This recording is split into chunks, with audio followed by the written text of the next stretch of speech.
பொறுமையின் சிகரம். பார்க்கறதுக்கு சூடு சொரண கெட்டவங்க மாதிரி தெரியுதுங்களா? ரிஷபராசியை பார்த்து நீங்க அப்படிதான் நினைக்கிறீங்க. என்ன பண்ணாலும் பரவாயில்ல, அமைதியா போறாங்க. உள்ளுக்குள்ள எரிமலை மாதிரி இருக்கும்.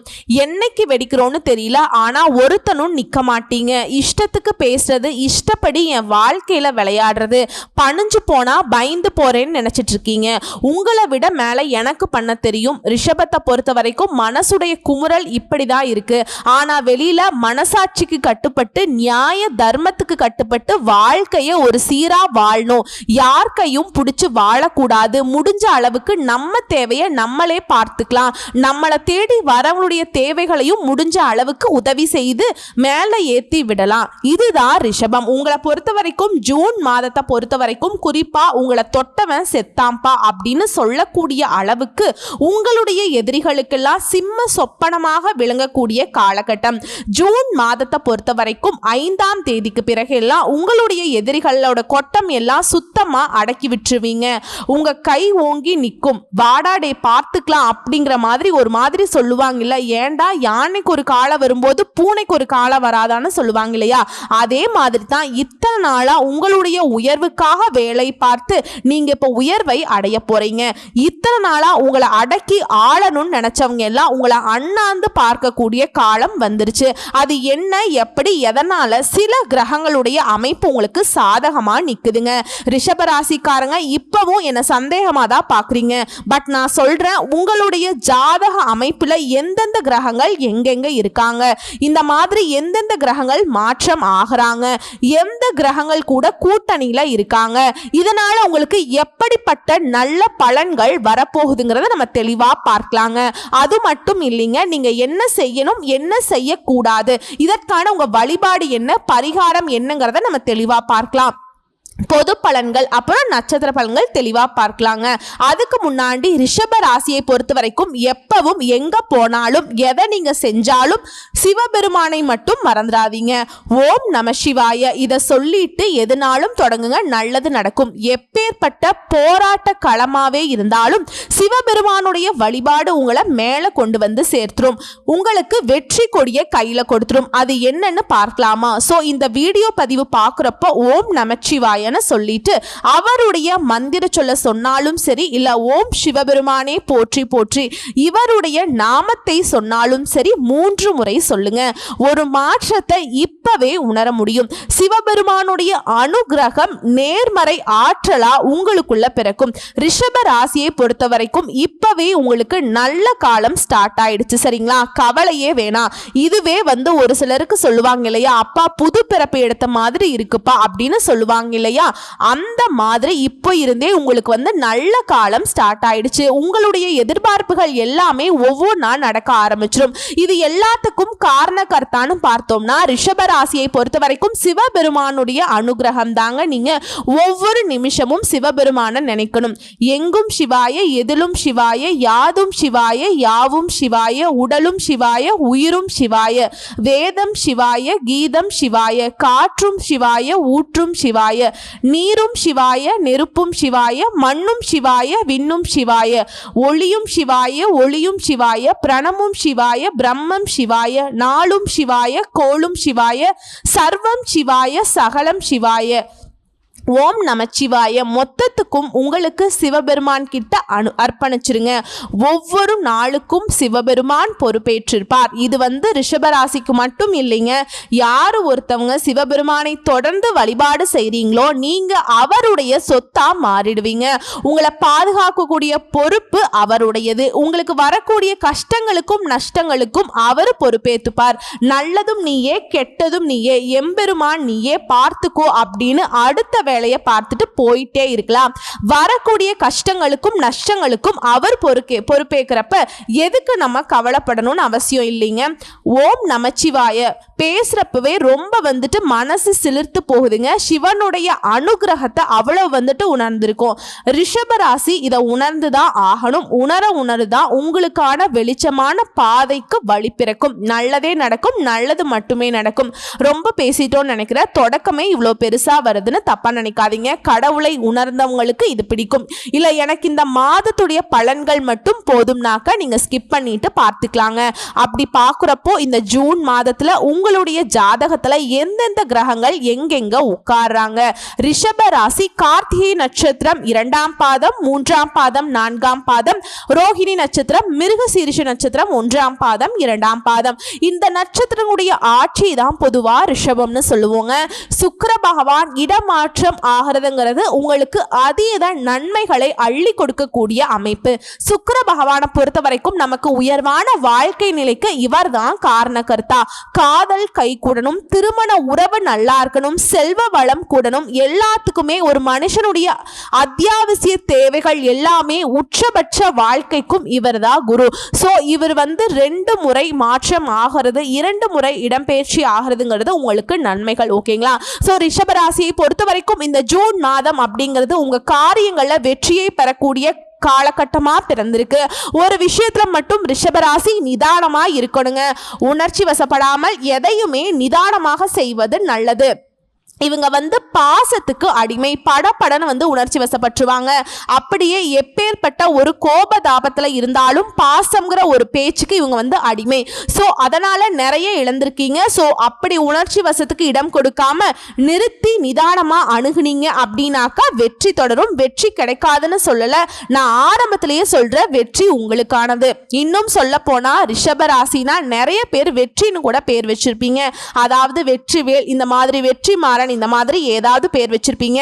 வெற்றி அப்படிங்கிற அர்த்தத்துக்கான பெயர் உங்களுக்கு இருக்கும். சரிங்களா? அதே மாதிரி எந்த விஷயத்தை எச்சரிக்கையா இருப்பது நல்லது. அதிக முயற்சி செய்ய வேணாம். நீங்க சும்மா சிம்பிளா என்ன பண்ணணுமோ அந்த மாதிரி திட்டம் போட்டு பண்ணா போதும். அதீத பலன்கள் உங்களுக்கு சேரும். ரொம்ப கடுமையா போட்டுட்டு அப்படியே உழைக்கணுங்கிறதுலாம் கிடையாதுங்க. அதே மாதிரி உங்களுக்கு இந்த ஜூன் மாதம் முழுக்க முழுக்க நிறைய பயணங்கள் மேற்கொள்வதற்கான வாய்ப்பு இருக்கு. அந்த பயணங்கள் எல்லாமே அனுகூலமான பலனை கொடுக்கும். குறிப்பா இந்த பயணங்கள் மூலம் உங்க மனசுக்கு ஒரு மாற்றம் ஏற்படும். அடுத்ததா குருவனுடைய பார்வையினால உங்களுக்கு அனைத்து தடைகளும் அகலப்போகுது. எப்படி இருக்கு பாருங்க, குருவே உங்க பக்கம். இனி யார் இருந்தா என்ன, இல்லாட்டி என்ன, குரு பார்க்க கோடி நன்மை இல்லையா? அப்படி இருக்கிறப்ப உங்களுக்கு என்ன நன்மைகள் குறைவா வந்துட போகுது? சொந்தமா தொழில் செய்யக்கூடிய ரிஷபராசிக்கு தொழிலையும் சரி வியாபாரத்திலையும் சரி அது தொடர்பான அலைச்சல்கள் எல்லாமே சரியாக போகுது. அதுவே வேலை பார்க்கக்கூடிய பணியாட்களா இருக்கீங்க, மாத சம்பளம் வாங்குறீங்க, இல்ல தினக்கூலி வாங்குறீங்க, உங்களுக்கு எல்லாம் இந்த செயல்பாடுகளுக்கு தகுந்த அங்கீகாரம் கிடைக்கும், அனுகூலமான பலன் கிடைக்கும். முக்கியமா வருமானம் இருக்குங்க. ஆனா உங்களுடைய கோபத்தை தூண்டும்படியா ஒரு சிலருடைய செயல்பாடுகள் இருக்கும். நீங்க கோபப்படணும், இதனால அந்த காரியம் கெட்டு போகணும். இதுதான் குறிக்கோளா பார்த்துட்டு சில பேருடைய செயல்பாடுகள் உங்களை எரிச்சல் மூட்டிக்கிட்டு இருக்கும். அந்த சமயத்துல தான் நீங்க கவனமா இருக்கணும். புரியுதுங்களா? எப்படி பார்த்தாலும் ரிஷபராசி ஆண்களா இருங்க, பெண்களா இருங்க, என்ன தொழில் வேணாலும் செய்யுங்க, இல்ல கூலி வேலை கூட பாருங்க, மருத்துவ துறையில இருங்க, அரசியல்வாதிகளா இருங்க, அரசாங்க துறையில இருங்க, எல்லாருக்குமே லாபம் அப்படிங்கிறது அதிகரிக்கும். நீங்க எதிர்பார்த்த பண உதவி கிடைக்கும். அடுத்து உத்தியோக பணியில இருக்கவங்களுக்கு கூடுதல் பணிச்சுமை இருக்கும். இதை காரணம் காட்டி ரொம்ப அதிக நேரம் நீங்க வேலை பார்க்கக்கூடிய ஒரு சூழல் கூட ஏற்படலாம். பட் அது எல்லாத்தையும் சமாளிச்சிருவீங்க. அதை உங்களுக்கு அனுகூலமா பயன்படுத்திக்கணும். அதை பேஸ் பண்ணி நீங்க பதவி உயர்வுக்கும் சம்பள உயர்வுக்கும் ரெடி ஆகணும்னு பார்த்து சூதானமா இருக்கணுங்க. யார்கிட்டையும் வார்த்தையை விட்டுடக்கூடாது. முக்கியமா கோபத்தை கட்டுப்படுத்திக்கணும். என்ன பண்ணாலும் இவன் ஒரு மாதிரி அமைதியாதான்ப்பா இருக்கான், இவங்களுக்கு ஒரு பெரிய போஸ்டிங்கை போட்டு விடுவோம், எப்படி பார்த்தாலும் நம்ம சொல்றது தானே கேட்பாங்க அப்படிங்கிற மாதிரி மேல் அதிகாரிங்க உணரணும். அப்படி ஒரு செயல்பாடு உங்ககிட்ட இருக்கணும். நடிக்க தெரியாது எல்லாம் சொல்லக்கூடாதுங்க. உங்களை விட ஒரு மகா நடிகனை வெளியே பார்க்க முடியாது. ஆனா என்ன உண்மைக்கு புறம்பா எதுவும் பார்க்க மாட்டீங்க. பார்த்தும் பார்க்காத மாதிரி அமைதியா இருந்துருவீங்க. சரிங்களா? ஸோ அதை கொஞ்சம் இம்ப்ளிமெண்ட் பண்ணிக்கோங்க. அதை மாதிரி நெருப்பு ஆயுதங்கள் இந்த மாதிரியான விஷயங்களை பயன்படுத்துறவங்க கவனமா இருக்கணும். ஓகேங்களா? அடுத்ததா குடும்பத்தை பொறுத்த வரைக்கும் மனசுக்கு நிறைவு ஏற்படும். எல்லா வகைகள்லையும் உங்களுக்கு நன்மைகள் உண்டு. குடும்பத்துல சுப நிகழ்ச்சிகள் நடக்கும். குடும்பத்தோட விருந்து கேளிக்கை நிகழ்ச்சிகளை கலந்துக்கிட்டு சந்தோஷமா இருக்க போறீங்க. சொல்ல போனாக்கா ஆன்மீக பயணங்களை மேற்கொள்வீங்க. குடும்பத்தோட நீண்ட நாள் பிரார்த்தனைகளை நிறைவேற்றி சந்தோஷப்படுவீங்க. குலதெய்வ வழிபாடு இந்த மாதிரி கூட இருக்கும். அடுத்ததா வாழ்க்கை துணையினால நன்மைகள் உண்டாகும். குழந்தைக்காக கொஞ்சம் அதிகமாகவே பாடுபடுவீங்க. ஏன்னா குழந்தை மீது அதீத பாசம் கொண்டவங்க. அதே மாதிரி குடும்பத்தை பொறுத்த வரைக்கும் விருந்தினருடைய வருகை அப்படிங்கிறது உங்களுக்கு உற்சாகத்தை ஏற்படுத்தும். உறவுக்காரங்களும் நண்பர்கள் கிட்டையும் திடீர் கருத்து வேற்றுமை உண்டாகிறதுக்கு வாய்ப்பு இருக்கு. இதனால நிதானம் தேவை. சொந்தக்காரங்க வராங்கன்னா கலகம் வருதுன்னு வச்சுக்கோங்களேன். எல்லாருடைய சொந்தக்காரங்களும் அப்படிதான். ஏன்னா நம்மளே ஒருத்தவங்களுக்கு சொந்தக்காரங்களா இருந்தோம்னாக்கா அவங்களே கை நீட்டி இதுதான் சொல்லுவாங்க. ஸோ நம்ம எல்லாருக்கும் ஒத்து போக மாட்டோம், எல்லாரும் நமக்கு ஒத்து வர மாட்டாங்க பாருங்களேன். அடுத்து குழந்தைகளை வெளிநாடு சென்று படிக்க வைக்கக்கூடிய உங்களுடைய முயற்சிகள் வெற்றியை கொடுக்கும். பெண்களை பொறுத்த வரைக்கும் ரொம்ப கவனமா இருங்க. உணர்ச்சி வசப்படுறது நீங்க தான். சட்டுன்னு அப்படியே இப்படி சுண்டி விட்டா போதும் ரத்தம் வந்துருண்டா அப்படிங்கிற மாதிரி சுண்டி விட்டா போதும் நீங்க படன்னு அப்படியே கொதிச்சு அடங்கிடுவீங்க. எதையுமே சிந்தித்து செயல்படுவது ரொம்ப நல்லது. கடினமா நான் முயற்சி பண்றேன் அப்படின்னு எல்லாம் பண்ண வேண்டாம். சாதாரணமா பண்ணுங்க. அதுலயே காரியங்கள் எல்லாமே வெற்றி பெறும். அடுத்து அரசியல்வாதிகளை பொறுத்த வரைக்கும் உங்களுடைய கட்சி சார்ந்த தொண்டர்களுக்கும் உங்களை நெருங்கியவர்களுக்கும் மிகப்பெரிய உதவிகளை செய்து பாராட்டுகளை பெறுவீங்க. மேலிடத்துல உங்களுக்கான சந்தோஷமான செய்திகள் சேரும். பதவிகள் கூட நீங்க ரெக்கமெண்ட் பண்ணப்படுவீங்க. பதவிகள் தேடி வரும். கலைத்துறையில இருக்கவங்களுக்கு எல்லாம் படிப்படியான வளர்ச்சியை அடைய போறீங்க. வருமானம் நல்லா இருக்கும். ரசிகர்கள் மத்தியில உங்களுடைய மதிப்பு மரியாதை உயரும். சக கலைஞர்களாகவே உங்களுக்கு நன்மைகள் உண்டு. புதுசா வண்டி வாகனம் வாங்கக்கூடிய வாய்ப்புகள் கிடைக்கும். இது கலைஞர்களுக்கு மட்டுமில்ல, ரிஷபராசியை சேர்ந்த அனைவருக்குமே தான். சொத்து சேர்க்கைக்கு வாய்ப்பு இருக்கு. பொன் பொருள் சேரும். குறிப்பா பெண்கள் கண்டிப்பா நகை வாங்குவதற்கான யோகம் இருக்கு. அடுத்தது மாணவர்களை பொறுத்த வரைக்கும் கல்வியில முன்னேற்றம் உண்டு. அதிகமா முயற்சி செய்து பாடங்களை படிக்க வேண்டியிருக்கும். வண்டி வாகனத்துல பயணம் பண்ணும்போது மட்டும் கொஞ்சம் கவனமா இருங்க. ரிஷபராசி, நான் என்ன சொல்றேன் தெரியுமா? என்ன செஞ்சாலும் சரி கவனமா செயல்படுங்க. திட்டம் தீட்டி செயல்படுங்க. வேற ஒண்ணுமே உங்களுக்கு நான் பெருசா எதையுமே சொல்லலைங்க. எல்லாமே சாதகம். பயப்படவே வேணாம். எதிரிகள் எல்லாம் உங்க கொட்டத்தை நீங்க அடக்கிடுவீங்க. டே ஓடுறா அப்படிங்கிற மாதிரி விட்டுருவீங்க. உங்க செயல்பாடு அப்படி வீரியம் எடுக்கும். ஓகேவா? வேகம் இருக்கட்டும், விவேகம் இருக்கட்டும். விவேகத்தை தாண்டி வேகம் வேலை செய்யக்கூடாது, பார்த்துக்கோங்க. சரிங்களா? கடகடன்னு பலன்களை நான் சொல்லட்டுமா? தொழில மேன்மை இருக்கும். புகழ் கிடைக்கும். நல்ல மதிப்பு கிடைக்கும். பதவி உயர்வு கிடைக்கும். சம்பள உயர்வு கிடைக்கும்.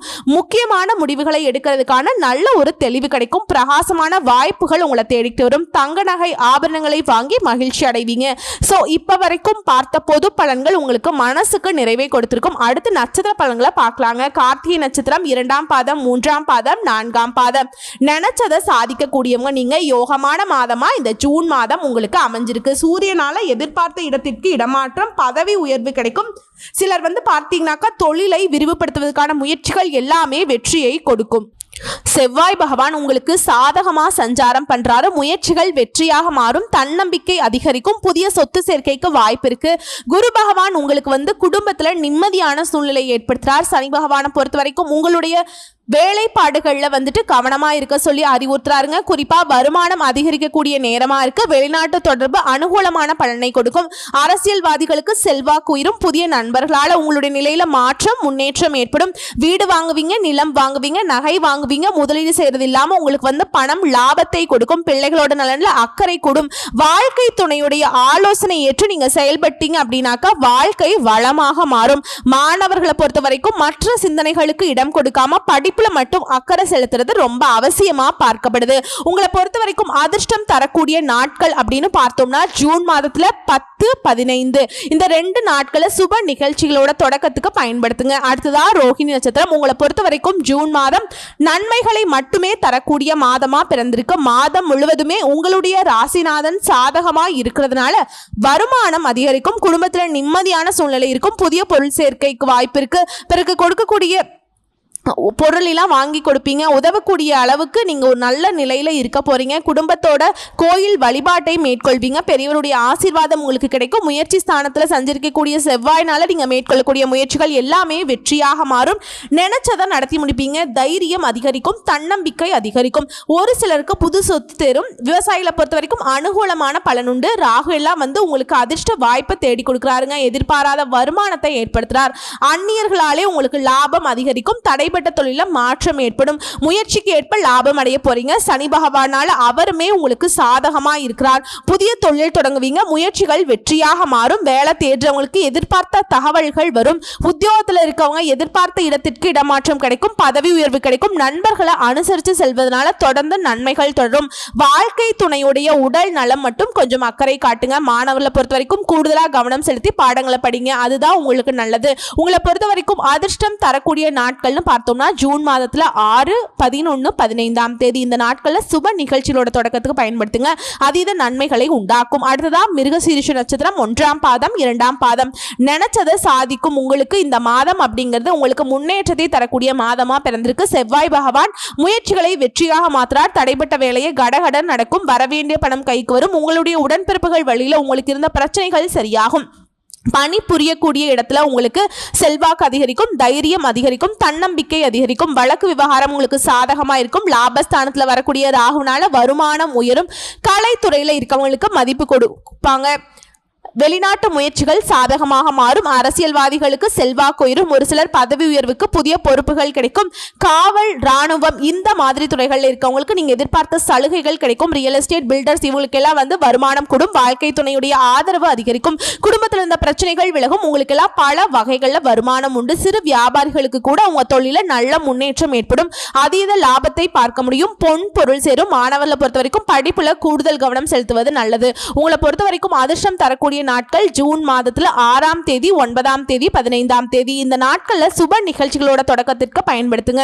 அதீத நன்மைகள் உண்டு. உங்களை பொறுத்த வரைக்கும் பரிகாரம் அப்படிங்கிறது வெள்ளிக்கிழமைகள் தோறும் மகாலட்சுமி தாயாருக்கு தீபம் ஏற்றி வழிபாடு செய்ய பொருளாதார சிக்கல்கள் தீரும். பண வரத்து கூடும். மனசுக்கு மகிழ்ச்சி உண்டாகும். உங்களை பொறுத்த வரைக்கும் அதிர்ஷ்டமான கிழமைகள் திங்கள், புதன், வியாழன். அதுவே அதிர்ஷ்டம் தரக்கூடிய தினங்கள் அப்படின்னு பார்த்தோம்னா ஜூன் மாதம் 23, 24 இது பொதுவான ரிஷபராசிக்கான ஜூன் மாதத்துக்கான சாதகமான நாட்கள். அதுவே சந்திராசிரமம் தினங்கள்ல எங்கும் கவனம், எதிலும் கவனம். மற்றபடி ரிஷபத்திற்கு ஏறுமுகமான மாதமாக ஜூன் மாதம் அமைஞ்சிருக்கு. உங்களுடைய பலன்களை சொல்லும் பொழுதே எனக்கு மனசுக்கு சந்தோஷம் பிறந்திருக்குங்க. ஏன்னா அந்த அளவுக்கு உங்களுக்கு சாதகமான விஷயங்கள் நடக்க போகுது. இந்த வீடியோ பதிவு உங்களுக்கு பிடிச்சிருந்தா வீடியோவை லைக் பண்ணுங்க. நம்ம சேனலை சப்ஸ்கிரைப் பண்ணுங்க. மேலும் பிடிச்சிருந்தா ஃப்ரெண்ட்ஸ் அண்ட் ஃபேமிலிக்கு ஷேர் பண்ணுங்க. நம்ம சொல்லக்கூடிய அனைத்து தகவல்களும் பொது பலன்கள். உங்களுடைய தனிப்பட்ட ஜனன ஜாதகத்தை பொறுத்து சிறிதளவு மாறுபடும். மேக்சிமம் நம்ம சொல்லக்கூடிய விஷயங்கள் தான் பலித்தமாகும். நன்றி, வணக்கம்.